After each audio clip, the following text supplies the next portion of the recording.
ਇਹ ਮੈਂ ਪਿਛਲੇ 3-4 ਸਾਲ ਤੋਂ ਬਹੁਤ ਸਾਰੇ ਡਿਜ਼ਾਈਨ ਇਕੱਠੇ ਕੀਤੇ। ਅਟਕ ਤੋਂ ਲੈ ਕੇ ਸਮਝ ਲਓ ਕਿ ਰਹੀਮਯਾਰ ਖਾਨ ਤੱਕ ਸਾਰੇ ਜ਼ਿਲ੍ਹਿਆਂ ਦੇ, ਖਾਸ ਕਰ ਖੱਡੀ ਵਾਲੇ ਲੋਕ, ਖੇਸ ਬੁਣਨ ਵਾਲੇ ਲੋਕ, ਚੀਜ਼ਾਂ ਬਣਾਉਣ ਵਾਲੇ ਲੋਕਾਂ ਕੋਲ ਗਿਆ ਔਰ ਮੇਰੇ ਕੋਲ ਬਹੁਤ ਸਾਰੇ ਡਿਜ਼ਾਈਨ ਨੇ ਇਕੱਠੇ ਹੋਏ। ਲੇਕਿਨ ਕੁਝ ਐਸੇ ਡਿਜ਼ਾਈਨ ਸਨ ਜਿਹੜੇ ਬਹੁਤ ਕਦੀਮ ਸਨ, ਬਹੁਤ ਪੁਰਾਣੇ ਸਨ ਔਰ ਉਹਨਾਂ ਦਾ ਕੋਈ ਕਨੈਕਸ਼ਨ ਜਾਂ ਉਹਨਾਂ ਦੇ ਡਿਜ਼ਾਈਨ ਸਾਨੂੰ ਹੜੱਪਾ ਦੇ ਟ੍ਰੇਸਸ ਦੇ ਨਾਲ ਮਿਲਦੇ ਹੋਏ ਨਜ਼ਰ ਆਏ। ਉਹਨਾਂ ਦੇ ਵਿੱਚੋਂ ਇੱਕ ਜਿਹੜਾ ਡਿਜ਼ਾਈਨ ਮੋਸਟ ਰੈਲੀਵੈਂਟ, ਜਿਹਨੂੰ ਕਹਿ ਲਓ ਕਿ ਜਿਹੜਾ ਬਿਲਕੁਲ ਉਹਨਾਂ ਦੇ ਨਾਲ ਮਿਲਦਾ ਜੁਲਦਾ ਡਿਜ਼ਾਈਨ ਹੈ, ਉਹਨੂੰ ਮੈਂ ਲਿਆ ਔਰ ਫਿਰ ਜਦੋਂ ਉਹਨੂੰ ਲੱਭਿਆ ਤੇ ਉਹਦੀ ਪੂਰੀ ਇੱਕ ਉਹਨੂੰ ਡਿਸਾਈਫਰ ਹੀ ਕਹਿ ਲਓ ਕੀਤਾ ਕਿ ਉਹਨੂੰ ਡੀਕੋਡ ਕੀਤਾ ਔਰ ਉਹਨਾਂ ਚੀਜ਼ਾਂ ਦੇ ਨਾਲ ਕੀਤਾ ਜਿਹੜੀਆਂ ਚੀਜ਼ਾਂ ਆਲਰੇਡੀ ਹੜੱਪਾ 'ਚੋਂ ਮਿਲ ਚੁੱਕੀਆਂ ਸਨ। ਸੋ ਇਸ ਤਰ੍ਹਾਂ ਅਸੀਂ ਇਹ ਪੂਰਾ ਸਫ਼ਰ ਕਰਦੇ ਕਰਦੇ 3 ਸਾਲ 4 ਸਾਲ ਲਾਏ ਔਰ ਅਸੀਂ ਇਸ ਵਾਰੀ ਜਿਹੜਾ ਨਵਾਂ ਸੁਲੇਖ ਮੇਲਾ ਹੋਇਆ ਉਹਦੇ 'ਤੇ ਅਸੀਂ ਇਹਨੂੰ ਜਿਹੜਾ ਇਹਦੀ ਓਪਨਿੰਗ ਰੱਖੀ ਜਾਂ ਲੋਕਾਂ ਦੇ ਸਾਹਮਣੇ ਲੈ ਕੇ ਆਏ। ਤੁਸੀਂ ਅਗਰ ਇਹਨੂੰ ਵੇਖੋਗੇ ਤਾਂ ਇਹਦੀਆਂ ਜਿਹੜੀਆਂ ਸਾਈਡ ਦਾ ਬਾਰਡਰ ਹੈ ਉਹਦੇ ਵਿੱਚ 5 ਲਾਈਨਾਂ ਪੰਜ ਦਰਿਆਵਾਂ ਨੂੰ ਦੱਸਦੀਆਂ ਨੇ ਔਰ ਇਸੇ ਤਰ੍ਹਾਂ ਹੀ ਤੁਸੀਂ ਅੱਗੇ ਵੱਧ ਜਾਓਗੇ ਤੇ 7 ਲਾਈਨਾਂ ਹੋ ਜਾਣਗੀਆਂ। ਯਾਨੀ ਪੰਜਾਬ ਜਿਹੜਾ ਕਦੀ ਸਪਤ ਸਿੰਧੂ ਸੀ ਉਹਦੇ 7 ਦਰਿਆ ਸਨ, ਫਿਰ 5 ਤੇ ਅੱਜ ਕੱਲ੍ਹ 5 ਦਰਿਆਵਾਂ ਨੂੰ। ਇਸੇ ਤਰ੍ਹਾਂ ਹੀ ਉਹਦੇ ਵਿੱਚ ਜਿਹੜੀ ਲੰਮੀ ਲਾਈਨ ਦੇ ਅੱਗੇ 2 ਸਟਾਰ ਨੇ ਜਾਂ ਤੁਸੀਂ ਸਮਝੋ ਸਟੈਂਪ ਲੱਗੀਆਂ ਹੋਈਆਂ ਨੇ। ਇਹ ਇੱਕ ਰਾਇਲ ਜਿਹੜਾ ਨਿਸ਼ਾਨੀ ਹੈ ਪੰਜਾਬ ਦੀ ਔਰ ਅਜੇ ਵੀ ਇਹਨੂੰ ਇਸੇ ਤਰ੍ਹਾਂ ਹੀ ਵਰਤਿਆ ਜਾਂਦਾ, ਡਿਜ਼ਾਈਨਰ ਵਰਤਦੇ ਨੇ।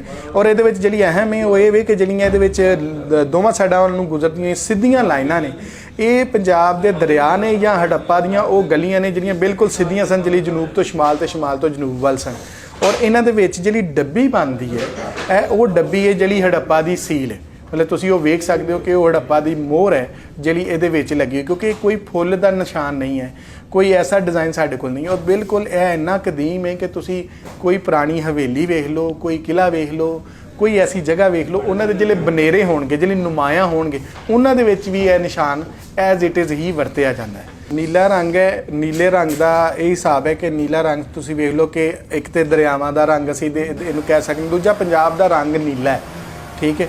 ਔਰ ਮੈਰੂਨ ਰੰਗ ਕਿਉਂਕਿ ਅਸੀਂ ਭਾਂਡੇ ਬਣਾਉਂਦੇ ਸਾਂ, ਇੱਥੇ ਭਾਂਡੇ ਬਣਦੇ ਸਨ, ਉਹਦਾ ਰੰਗ ਲਾਲ ਹੈ, ਇੱਟਾਂ ਦਾ ਰੰਗ ਲਾਲ ਹੈ। ਨੀਲੇ ਰੰਗ ਦੀ ਇਹ ਮੈਂ ਤੁਹਾਨੂੰ ਦੱਸ ਦਿੰਦਾ, ਨੀਲੇ ਔਰ ਮੈਰੂਨ ਰੰਗ ਦੀ, ਕਿ ਤੁਸੀਂ ਕੋਈ ਪੁਰਾਣੇ ਪਾਵੇ ਮੰਜੀਆਂ ਦੇ ਵੇਖ ਲਓ, ਪਲੰਗ ਵੇਖ ਲਓ, ਪੀੜੇ ਵੇਖ ਲਓ, ਕੋਈ ਪੁਰਾਣਾ ਫਰਨੀਚਰ ਵੇਖ ਲਓ, ਮਧਾਣੀਆਂ ਵੇਖ ਲਓ, ਉਹਦੇ ਉੱਤੇ ਤੁਹਾਨੂੰ ਮੈਰੂਨ ਦੇ ਨਾਲ ਇਹੀ ਨੇਵੀ ਬਲੂ ਜਾਂ ਰਾਇਲ ਬਲੂ ਨੀਲਾ ਰੰਗ ਮਿਲੇਗਾ। ਤੇ ਸੋ ਪੰਜਾਬ ਦਾ ਰੰਗ ਇਹੀ ਨੀਲਾ ਰੰਗ ਹੈ ਔਰ ਇਹਦੇ ਨਾਲ ਮੈਰੂਨ ਰੰਗ ਜਿਹੜਾ ਇੱਥੇ ਦਾ ਟ੍ਰੈਡੀਸ਼ਨਲ ਅਸੀਂ ਕਹਿ ਸਕਦੇ ਹਾਂ ਕਿ ਰੰਗ ਹੈ। ਯਾਨੀ ਉਹ ਬੰਦਾ ਜਦੋਂ ਇਹਨੂੰ ਲਏਗਾ ਔਰ ਉਹਨੂੰ ਪਤਾ ਲੱਗੇਗਾ ਕਿ ਇਹ ਸਾਈਨ ਜਿਹੜਾ ਇਹ ਹੜੱਪਾ ਦਾ ਸਾਈਨ ਹੈ, ਤਾਂ ਬੜੀ ਪੱਕੀ ਗੱਲ ਹੈ ਕਿ ਉਹ ਹੜੱਪਾ ਨੂੰ ਪੜ੍ਹੇਗਾ।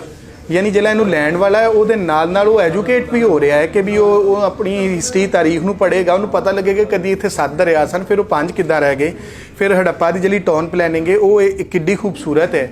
ਔਰ ਫਿਰ ਉੱਥੇ ਦੀਆਂ ਜਿਹੜੀਆਂ ਮੋਹਰਾਂ ਨੇ ਉਹ ਲੋਕਾਂ ਦੇ ਇੰਟਰਨੈਸ਼ਨਲ ਸਾਈਨ ਨੇ ਅੱਜ ਤੱਕ ਬਣੇ ਹੋਏ। ਫਿਰ ਉਹ ਮੇਰਾ ਖਿਆਲ ਹੈ ਕਿ ਲੋਕਾਂ ਨੂੰ ਤਾਰੀਖ ਦੇ ਨਾਲ ਜੋੜਨ ਦਾ ਇੱਕ ਬੜਾ ਖੂਬਸੂਰਤ ਆਰ ਹੋ ਸਕਦਾ ਹੈ। ਦੇਖੋ ਇਹ ਚਾਦਰ ਪ੍ਰਿੰਟ ਕਰਕੇ ਨਾ ਤੇ ਮੈਨੂੰ ਹਰ ਰੋਜ਼ ਪਹਿਲੇ ਨਾਲੋਂ ਜ਼ਿਆਦਾ ਖੁਸ਼ੀ ਹੁੰਦੀ ਹੈ। ਹਰ ਇੱਕ ਨਵੀਂ ਦੁਬਾਰਾ ਅਸੀਂ ਗੱਲ ਕਰਦੇ ਹਾਂ, ਕਦੀ ਕਿਸੇ ਨਾਲ ਤਬਸਰਾ ਹੋ ਰਿਹਾ, ਕਦੀ ਕਿਸੇ ਨੂੰ ਦਿਖਾ ਰਹੇ ਹਾਂ ਔਰ ਹਰ ਕਿਸੇ ਦੀ ਨਾ ਉਹ ਜੋ ਰਾਏ ਆ ਰਹੀਆਂ ਨੇ ਔਰ ਬੜੀ ਖੁਸ਼ੀ ਹੁੰਦੀ ਹੈ। ਸਭ ਦੀ ਇੱਕ ਪੋਜ਼ੀਟਿਵ ਰਾਏ ਔਰ ਪਸੰਦ ਕੀਤਾ ਜਾ ਰਿਹਾ ਇਹਨੂੰ।